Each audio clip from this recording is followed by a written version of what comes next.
Hello viewers, welcome to today's video where we'll be talking about the anatomy of the female reproductive system, both the external and the internal. I am your host, Mary the Daktari. I am a licensed doctor and welcome to our channel where we speak matters health. Don't forget to hit the subscribe button and the notification bell so you know every time we post.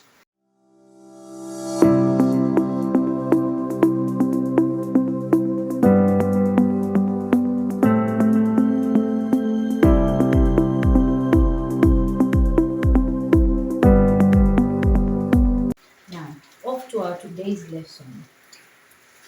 We're going to be speaking about the anatomy of the female reproductive system.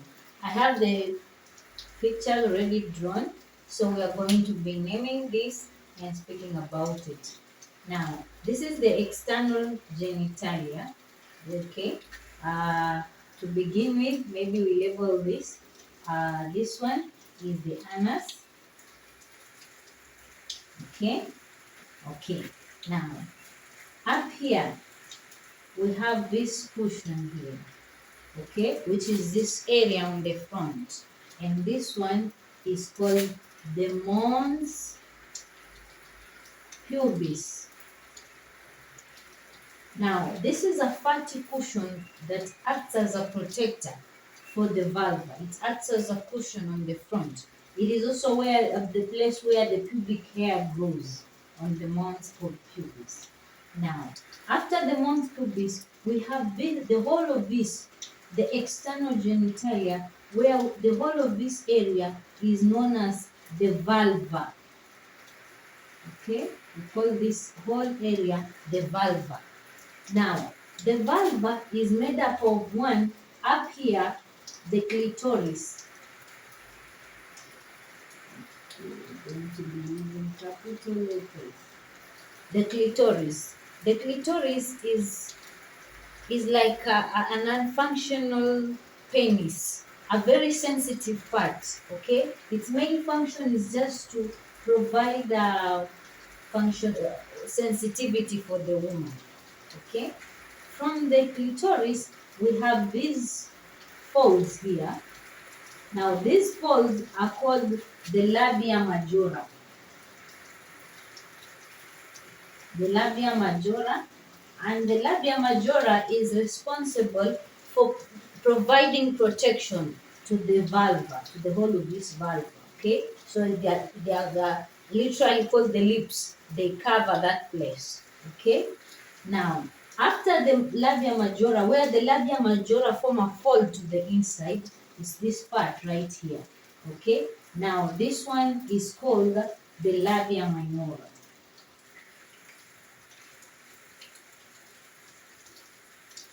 The labia minora.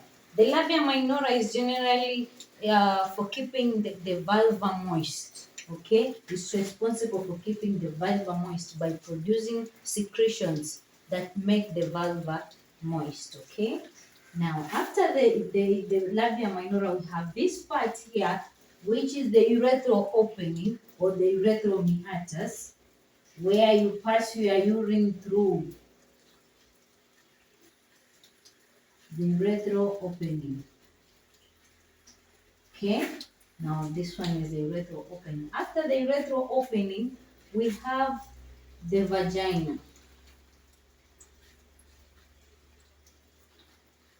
The vagina. The vaginal opening or orifice, whatever you want to call it. Okay, that is the vaginal opening. Now, before we go to the vaginal opening, there are glands that are here, the vestibular glands. Now, these ones, let me label them on this side. These are the vestibular glands. Now, they are also called the Bartholin's.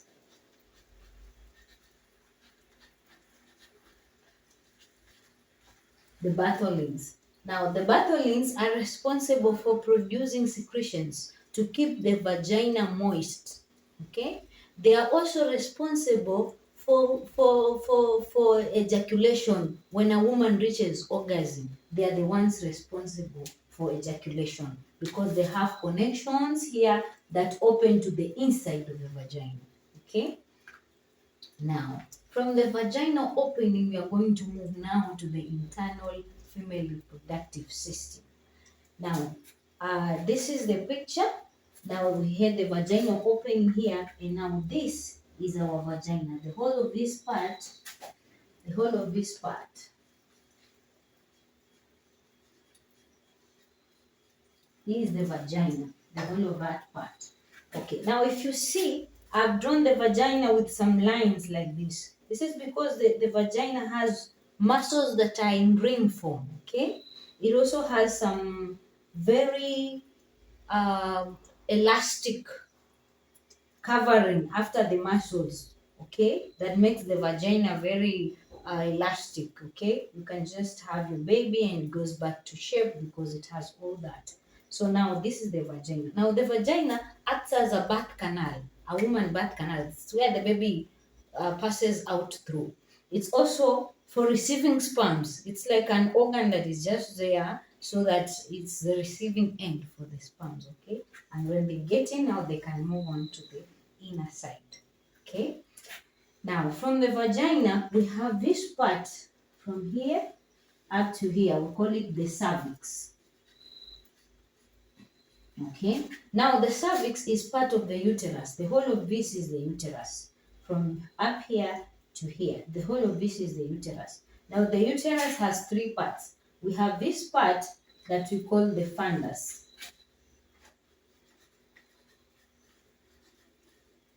I hope you can see that part that we call the fundus. And then we have this part. Now we call the body. The whole of this is the body of the uterus. That's the body. And then now we have the cervix. The cervix is like the neck of the uterus, okay? It's like the entrance to the uterus, okay? Now, the cervix has this part where you see these folds here. This is called the fornix. That part there, that is called the fornix.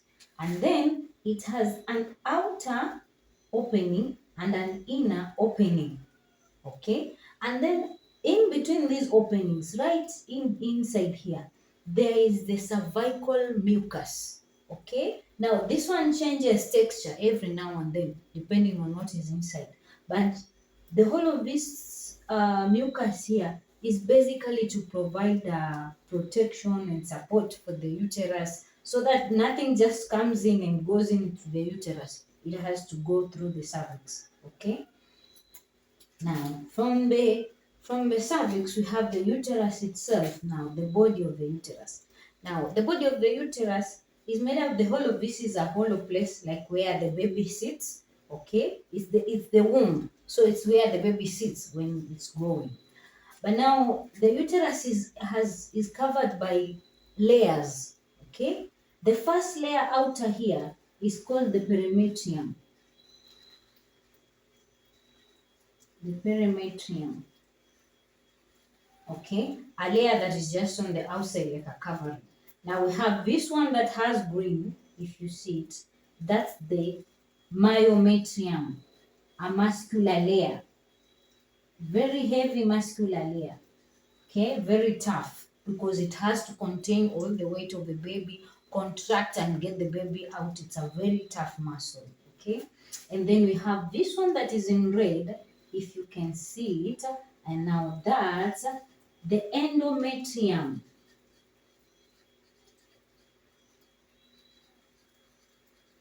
The endometrium is the layer that is shed out during menses. It is also the layer that swells and the baby attaches into. It's a cushious layer, a layer that has a heavy blood supply. Okay, so it can swell, it can degenerate and reform again. It has the power to do that, the myometrium, the endometrium. The myometrium is just a muscle, it doesn't generate. But now the inside layer, the one that we call the endometrium, just runs its physically like that throughout the months, throughout the cycles, like it will regenerate and reform again and swell waiting for a baby. If a baby comes, fine. If the baby doesn't come, it regenerates again and is passed out as period blood. Okay. Now, from the uterus, we have these two tubes that run down there, and those ones are called the fallopian tubes. Let me label from here. The fallopian tubes. Now, the fallopian tubes are responsible for carrying the egg. Once it's released from, this is the ovary, okay? A place where the eggs are manufactured, okay? Yeah, that's where the eggs are manufactured. Now, it's the fallopian tubes are responsible for carrying the egg once it's released from the ovary and carries it out to the uterus, okay? If fertilization occurs, that zygote is attached here. If fertilization doesn't occur, this egg is passed out as menstrual blood, okay? Now, the fallopian tubes are also the place where fertilization occurs, okay? Fertilization doesn't occur in the uterus, no. Fertilization occurs in the fallopian tubes. Now, the fallopian tubes has several parts. We have this part that looks like fingers like that, okay? It's called the fimbriae. Fimbriae. Okay, that's the fimbriae. It's responsible for collecting the egg once it's released. Okay, those are the fimbriae. Now, this part, immediately after the fimbriae, this part here is called the infundibulum. Oh my. Okay, I'll bring it here. Infundibulum.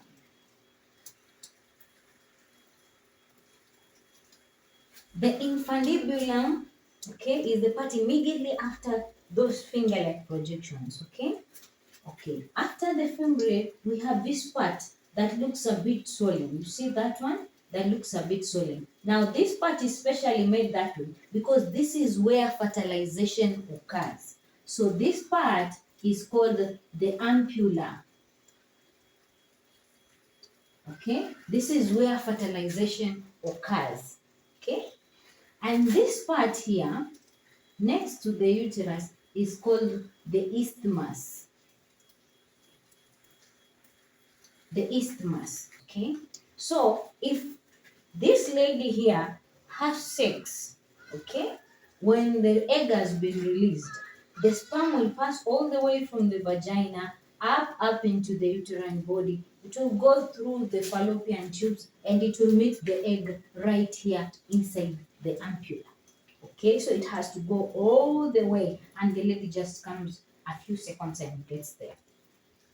Okay, now this egg that is released here, the egg, unlike the sperm, is non-motile. The sperm is motile, it can move on its own, but the egg cannot move on its own. So now, to cater for that, the fallopian tubes has some small projections in the inside. Small projections like that, okay, which are known as the cilia. Okay, now these cilia are responsible for propelling the egg up.